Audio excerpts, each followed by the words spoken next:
Hello, welcome to my desk. Thanks for being here. My name's Rio, and today I'm gonna be drawing some things. What kind of things? Well, that's for me to know and you to soon see. Oh wait, you kind of already know since it was in the thumbnail and title probably? That's okay though, you haven't seen it all. So get out your sketchbook or just get comfy and let's start this thing.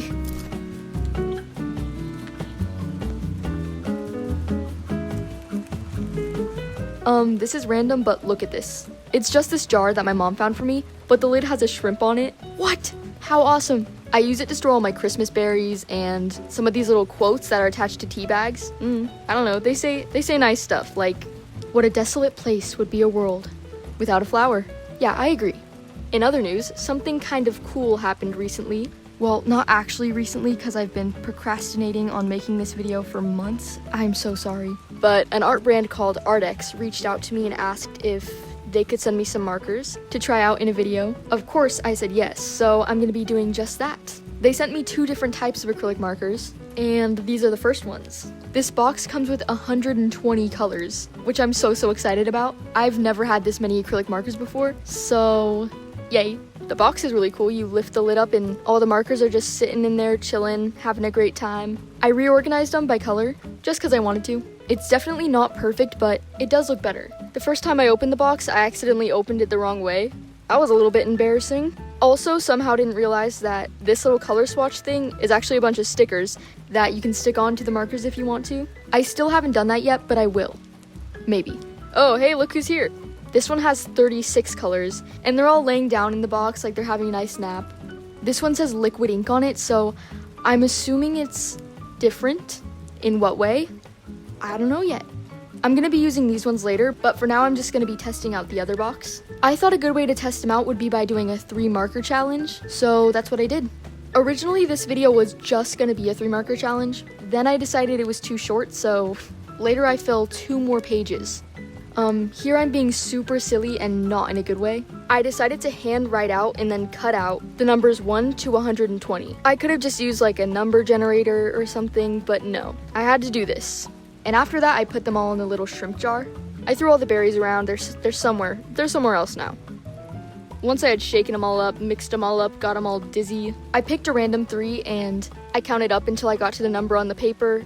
Yep, it's definitely not the best way to do this, but it did work, so I ended up getting 3 of almost the exact same color. Maybe that was an exaggeration, but they'd be in the same area on a color wheel. I decided I wanted to pick again, so technically this is a 6 marker challenge. This time almost the same thing happened. Well, you'll see. They weren't as close in color as the ones before, but they were all cooler colors, so what are the chances? I'm happy with the colors I got though. It could have been so much worse. Could have been so much worse. So much worse. It's kind of cool actually. It's like a warm and cold monochromatic thing. On the left side I started sketching a girl sitting down. Don't know why I decided to draw this. I just put the pencil on paper and then there it was. Magic. Since I grabbed 2 separate sets of 3 colors, I wanted to draw something on the left side of the page and the right side too. So over here I drew a cat. A feline if you will. I've got to draw more cats. It doesn't seem like it because the video is sped up, but I spent so much time trying to make this cat's face look normal. Not that there's a specific normal kind of cat face. There's actually a lot more variation in cat side profiles than I thought. I just didn't want it to look too human. That'd just be preposterous. I think I enjoyed this chocolate bar thing. I don't know, I seem pretty excited about it. I didn't even realize until just now I did this pencil flip and then immediately dropped it. Humbled instantly. I think the nib on this marker was definitely made for thicker lines. I was kind of trying to force the lines to look thinner by drawing very lightly, which made it look a little shaky at first. The more I drew though, the more I started getting used to it, so it was okay. There's something I want to change so badly about this drawing, but it's already done. I'll just try to forget about it. Oh, it's gone. I don't even remember what was wrong with it. Whoa.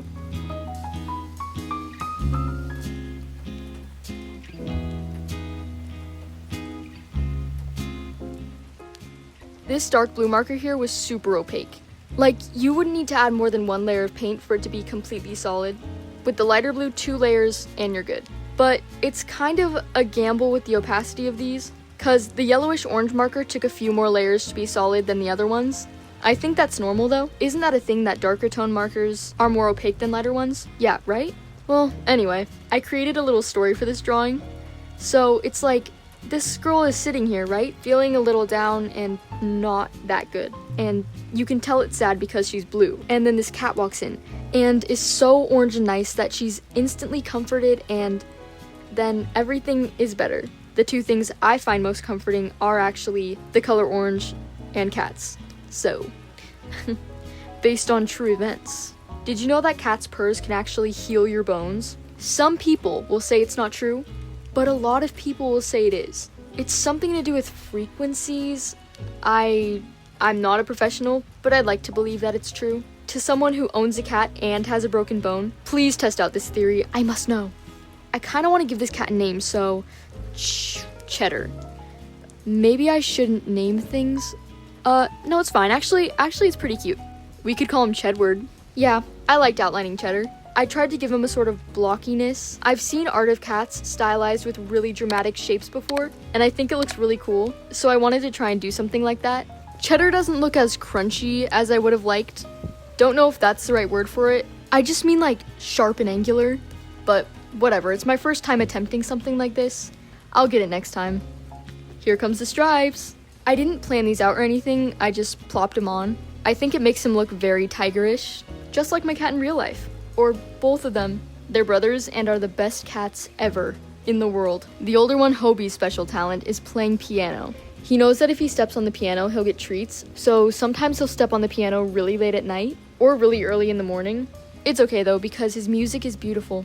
The younger one is named Locke, and his special talent is playing fetch with hair ties. If you fling a hair tie down the hallway, he'll go running after it as fast as he can. I've seen him jump unimaginable heights to catch a hair tie in midair.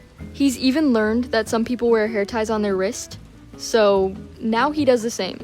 I don't even know how he gets them on. Seriously, this cat is a freak.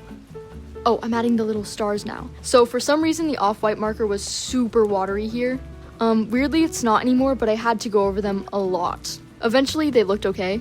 Maybe the marker just hadn't been used enough? I'm unsure. After those ones, I drew these stars in between the two pages. I like this a lot. Also, I just like drawing stars, so it was fun. It helps to make the pages look more connected, I think. And after that, I'm done with this page. Yay!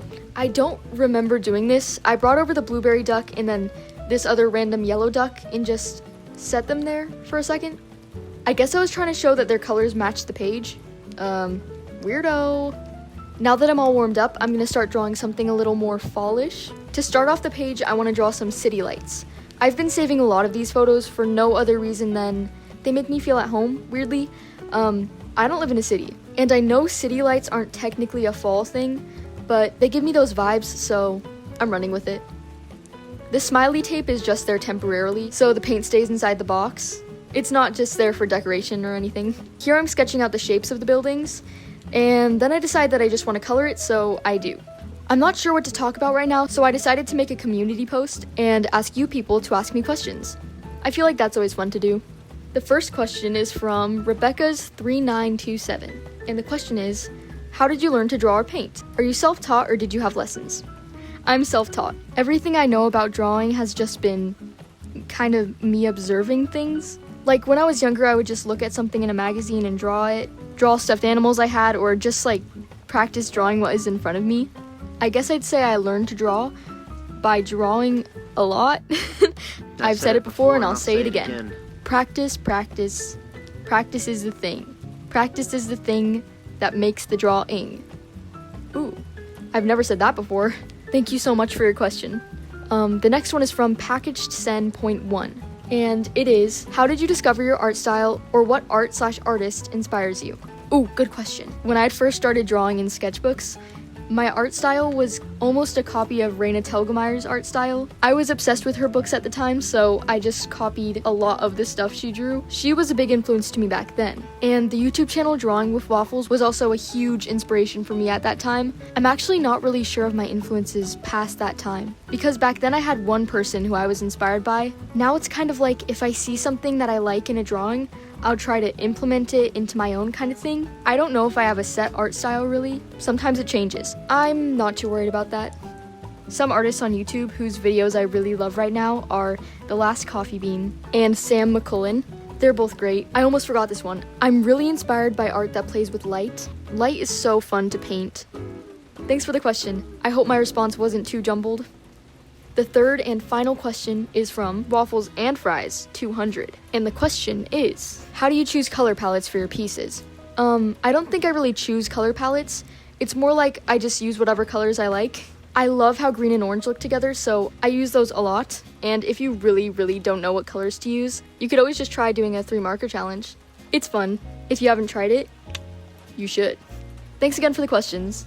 Oh my gosh, the city! It's done! By now I was wanting to draw something less realistic. Maybe just a design to give the page some breathing room.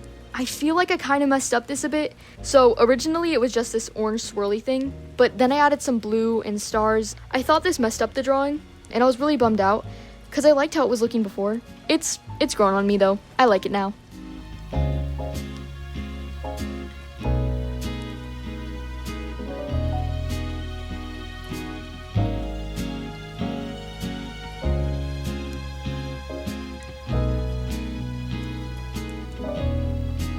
Under here, I drew someone taking a picture. I just felt that fit the page, and soon you'll see I add more photograph-related things. Spoiler alert.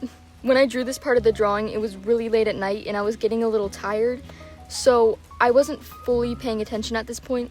I don't know if it shows to me, but this drawing kind of reminds me of Jonathan from Stranger Things a tiny bit, which is funny because I'm actually going as Jonathan for Halloween this year. Or since I'm posting this after Halloween, I will have already dressed up like him. I feel like I mentioned Jonathan way too much on this channel, and he's not even my favorite character. If you saw the last video I made, then you'll know what I'm talking about. If you dressed up for Halloween, then what was your costume this year? Is it just me, or were there a lot of Lorax costumes? Is that a trend or something? I went to a Halloween festival not long ago, and there were quite a few. I mean, that's a great movie, I just didn't expect for it to make such a comeback. I colored this in blue and green, which I can't decide if I like it or not. Yeah, I don't know. I don't know about it. I kind of like it. Yeah, I like it. Yeah.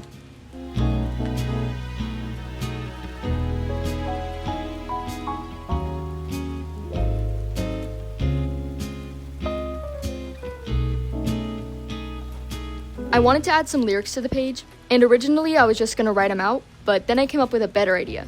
I found some tissue paper and typed on it with my typewriter. It was a little too light at first, so I darkened it with a pen, and then it looked great. If anybody can name this song in the comments, I'll give you a gold star.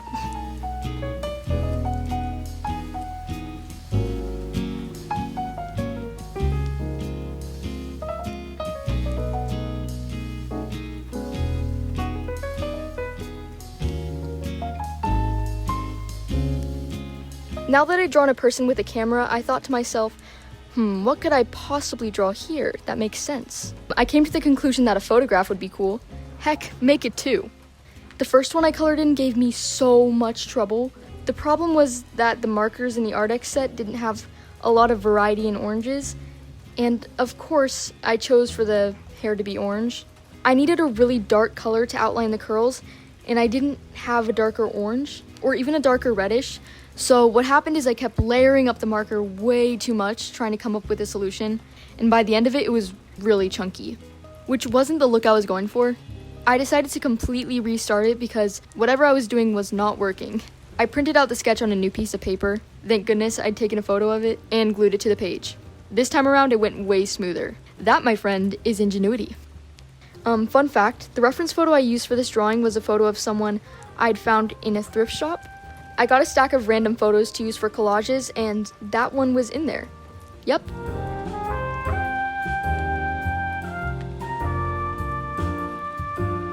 Now that I've gotten used to using them, I love these markers so much. I'll definitely be using them a lot. They didn't pay me to say anything about them. That's just my honest opinion. They did send me a link thing to put in the description. I forgot what it does. I'll put what it does on screen, so if you want that, it's there for you.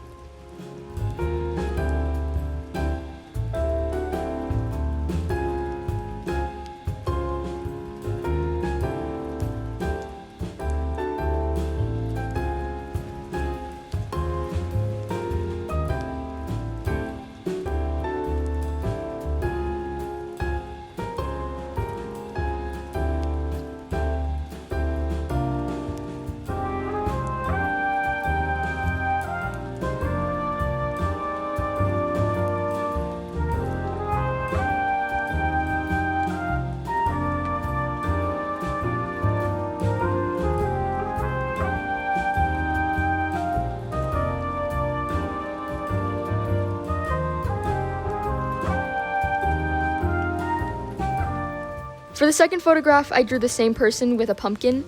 This is the only obviously fall-themed thing on the page, I think. And, I really should have added some leaves. Oh well, I'll draw some for the thumbnail. I've carved this exact cat pumpkin before. That was fun. I wonder what I'm gonna carve this year. As of now, it's the day before Halloween, and I really wanted to get this video out before then, but I am a professional procrastinator. That's what I do. I even had 3 other video ideas I tried to make before this one that didn't turn out. I still want to make those though, another time. I'll try my best to not be so perfectionist about everything I make, try to upload more often because I do love making videos. I want to say to everyone who is subscribed to this, seriously, thank you so much. It's a little bit scary. A little scary. To have so many people here, but I'm also really glad to be able to share what I'm making with you people. I hope I'm able to inspire someone to get their sketchbook out. That'd be fun.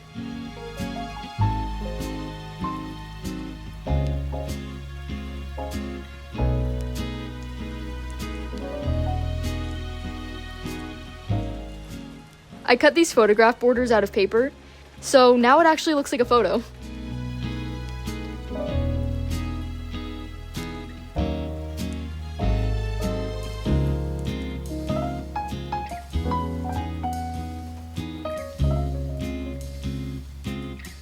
The finishing touches I added were some little writing on the photographs. I tried doing a wood grain texture thing here, and with that, the page is complete. I love it, especially the city drawing. I'm very proud of that one. If you made it to this part of the video, comment, "Shrimps are very wonderful." Hope I see you soon. Bye!